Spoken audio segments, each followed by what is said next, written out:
চলে এসছে আমাদের সরস্বতী পুজোর স্পেশাল লাঞ্চ। কী কী আছে দেখো, যে আমার জন্য বিরিয়ানি, চিকেন দো পেঁয়াজা, বাটার নান, এদিকে বাসন্তী পোলাও আর মাটন মশালা। তাই না? কত কিছু খাবো আমরা। সবাই সবারটা ট্রাই করে। এই যে লজ্জাবতী পাতা দেখাচ্ছে, না না, ওর পনির আছে। ওর পনির আসছে, ও আজকে নিরামিষ খাবে। আমিষ খাওয়ানো অনেক রিকোয়েস্ট করলাম, তাও খাবে না। যাই হোক, ওর জন্য আসছে এখনও, ওই জন্য বসে আছে। আর এদের এখনও বাবা সেই ব্যাপার স্যাপার, এটা কিন্তু ক্যান্ডিড হয়ে যাচ্ছে, পুরো রোমান্টিক ব্যাপার। তো চলো খাওয়া দাওয়া শুরু করা যাক।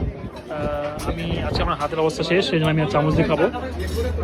একটা আগে দাও, শেষ করতে পারলে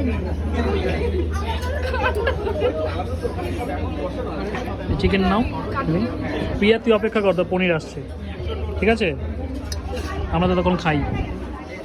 তুই বসে দেখ।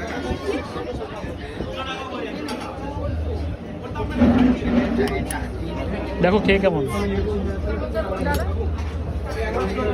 দেখি এখানকার খাওয়ার অলওয়েজ ভালো, অলওয়েজ। আমাদের বালুরঘাটের মধ্যে মহারাজগঞ্জনই বেস্ট খাওয়ার জন্য। কোয়ালিটি